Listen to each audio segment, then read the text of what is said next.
యుద్ధ మేఘాలు కమ్ముకున్నాయి. వార్తలు చూస్తూ ఉన్నాం. భారత్ పాకిస్తాన్ మధ్య ఘర్షణలు మొదలై ఒక్కరోజు రెండో రోజు మొదలైంది. అత్యద్భుతంగా నడిపిస్తున్నటువంటి భారత ప్రధాని నరేంద్ర మోడీ గారికి సత్తా చాటుతున్నటువంటి సైనిక పటావానికి సైనిక బలగాలకి ఈ వేదిక ద్వారా సెల్యూట్ చేద్దాం. బోలో భారత్ మాతాకి, బోలో భారత్ మాతాకి, బోలో భారత్ మాతాకి. సత్తా చాటుతున్నటువంటి సైనిక కుటుంబాలతో పాటు అత్యాధునిక టెక్నాలజీని సంపాదించి పెడుతున్నటువంటి భారత ప్రధాని గారు 2 రోజుల వార్తలు చూస్తే ఒక విషయం ప్రధానంగా కనపడతా ఉంది. ఇజ్రాయెల్ టెక్నాలజీతో ఇండియాలో డ్రోన్లు తయారవుతున్నాయని. టెక్నాలజీలో ఇజ్రాయెల్ ప్రపంచంలో అమెరికా కన్నా ముందుందన్న విషయం మనం ఈరోజు తెలుసుకుంటే 30 సంవత్సరాల క్రితమే ఓ నాయకుడు ఇజ్రాయెల్ గొప్పతనం గురించి తెలుసుకుని, ఆ ఇజ్రాయెల్ ఎక్కడుందో కూడా నాకు తెలియదు. ఆ రోజుల్లో మీరు ఇజ్రాయెల్ వెళ్ళండి, ఆ ఇజ్రాయెల్ వెళ్ళి వాళ్ళ టెక్నాలజీని చూసి రండి. మాకు అర్థం కాలేదు, ఇజ్రాయెల్ ఏంటి, టెక్నాలజీ ఏంది, ఏంటా టెక్నాలజీ అనంటే మనం ఇప్పుడు వాడుతున్నామే డ్రిప్ అని. ఆ డ్రిప్ టెక్నాలజీని మొట్టమొదట ప్రపంచంలో డెవలప్ చేసింది ఇజ్రాయెల్. వెళ్ళమని చెప్పిన నాయకుడు మన నాయకుడు చంద్రబాబు నాయుడు గారు. 30 సంవత్సరాల క్రితం భారతదేశం కాదు ప్రపంచంలో ఎవ్వరూ ఆలోచన చేయని రోజుల్లో రాయలసీమ తలరాతలు మారాలంటే, రాయలసీమ రైతు జీవితాల్లో వెలుగు నింపాలంటే నీళ్లు కావాలి, నీళ్ల ఉపయోగాన్ని మెరుగుపరచాలి, అది ఒక డ్రిప్ ద్వారానే సాధ్యమని చెప్పి ఆ రోజు కమిటీలో మమ్మల్ని కూడా పంపించి మొట్టమొదటిసారి భారతదేశంలో ఆంధ్రప్రదేశ్లోనే ఇంట్రడ్యూస్ చేశాం. అంతటి ముందు చూపు కలిగినటువంటి వ్యక్తి, 30 సంవత్సరాల ముందు చూపు కలిగినటువంటి వ్యక్తి. ఊహించుకోగలమా ఈరోజు డ్రిప్ లేని జీవితం ఈరోజు రైతుకు కుదురుతుందా? మిమ్మల్ని అడుగుతున్నా. డ్రిప్ మన జీవితాల్ని మార్చిందా లేదా? ఆ డ్రిప్ని భారతదేశంలో మొదట తెచ్చినటువంటి నాయకుడు మన నాయకుడు అని చెప్పుకోవడానికి గర్వపడదాం మనం.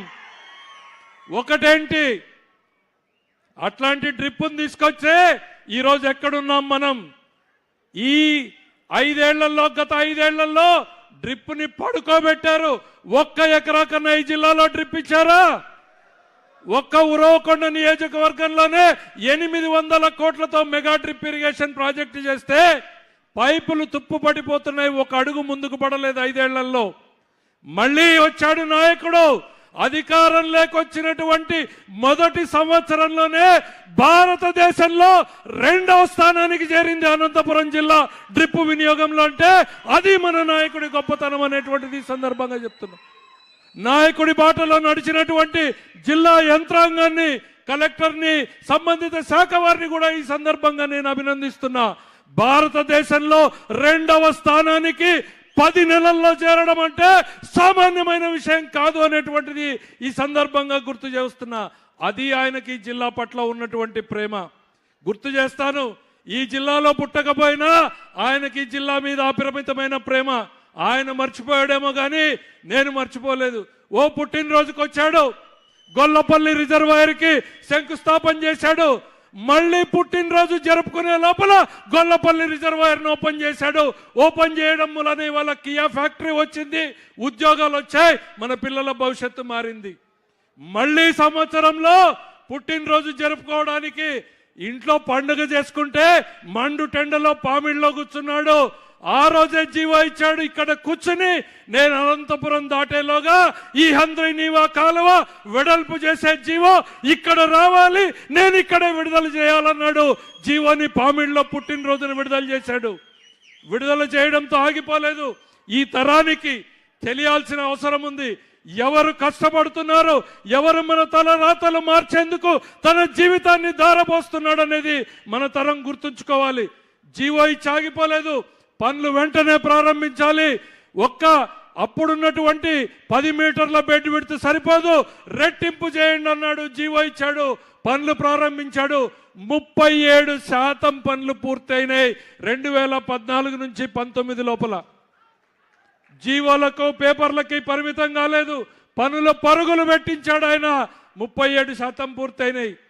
దురదృష్టవశాత్తు ఈ జిల్లా దరిద్రం ఆ సంవత్సరంలో మళ్ళీ ఎన్నికల్లో జగన్మోహన్ రెడ్డి వచ్చాడు. వచ్చే ముందు ఇదే ఉరవకొండకు వచ్చి జలదీక్ష పెట్టాడు. మర్చిపోయింటారు ఆ పార్టీ నాయకులు కూడా గుర్తు చేస్తున్నా. ఎన్నికలకి 3 నెలల ముందు వచ్చి ఉరవకొండలో జలదీక్ష పెట్టి ఏమన్నాడు, ఎలక్షన్లు గెలిస్తేనే 3 నెలల్లో హంద్రీనీవా పనులు ప్రారంభిస్తానన్నాడు. ఈ జిల్లా మనవడిని రుణం తీర్చుకుంటా అన్నాడు. 3 నెలలు పోయింది, 5 సంవత్సరాలు పోయింది. మన కాలువలో గంప మట్టి తీశారా అని అడుగుతున్నా, తీశారా? ఎక్కడైనా ఈ 400 కిలోమీటర్లలో గంప మన్ను తీశాడు ఆయన. జిల్లా మనవడిగా ఆయన రుణం తీర్చుకున్నది ఏంటంటే జిల్లా భవిష్యత్తుకు తలకొరివి పెట్టిపోయాడు జగన్మోహన్ రెడ్డి అనేటువంటిది ఈ సందర్భంగా గుర్తు చేయదలుచుకుంటా ఉన్నా. ఇది హంద్రీనీవాని వెడల్పు చేస్తే ఏం జరుగుతుంది?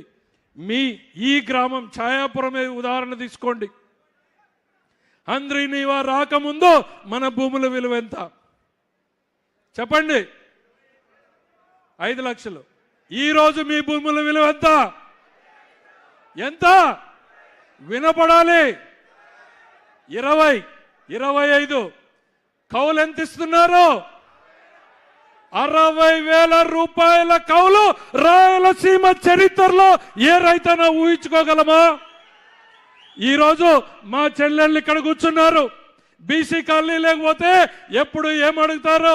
అన్నా ఆ కాలం ఒక్కటి సక్రమంగా ఇచ్చినారన్నా, నీ పుణ్యమో చంద్రబాబు నాయుడు పుణ్యమో, ఏందో ధైర్యం చేసి ఇంత మిరం పెట్టుకున్నాము, ధైర్యం ఉందన్నా బిడ్డ పెండ్లి చేస్తాము, లేకపోతే కొడుకు చదివిస్తాము అనేటువంటి మాట మా చెల్లెళ్ళ నుండి మాట వింటే గుండెకు అంతకన్నా సంతోషమైన విషయం ఇంకొకటి ఉండదు అనేటువంటి చెప్తా ఉన్నా.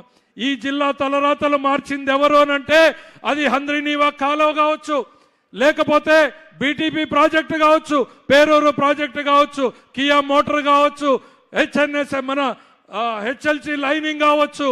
ఇవన్నీ కూడా ఒక్క చంద్రబాబు నాయుడు గారి వల్లనే సాధ్యమైనవి. ఆయన ఒక్కడే చేశాడు అనేటువంటిది ఈ సందర్భంగా ఈ వేదిక ద్వారా చెప్తా ఉన్నాను. నేను ఎవరికి ఓటేయాలి? నా లెక్కలో అన్నం పెట్టినోడే దేవుడు. అవునా కాదా? అవునా కాదా? మనకెవరు అన్నం పెడితే వాళ్ళే దేవుడు. అన్నం పెట్టాడా లేదా?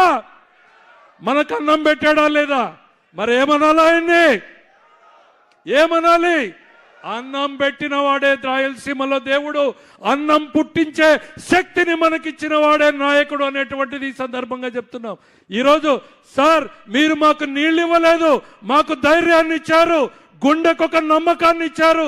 కరువుతో అనునిత్యం పోరాడుతున్నటువంటి ఈ జిల్లా రైతాంగానికి ఎస్ ఈ కరువుని మేము ఎదుర్కొంటాం, ఈ కరువుతో పోటీ పడతాం, మాకు నాయకుడు ఉన్నాడు అండగా నిలవడానికి, ఈ కరువుని అధిగమిస్తామనేటువంటి నమ్మకాన్ని మా గుండెల నిండా ఇచ్చింది మీ నీళ్లు అనేటువంటిది ఈ సందర్భంగా చెప్తున్నాం. ఇక్కడితో ఆగలేదు.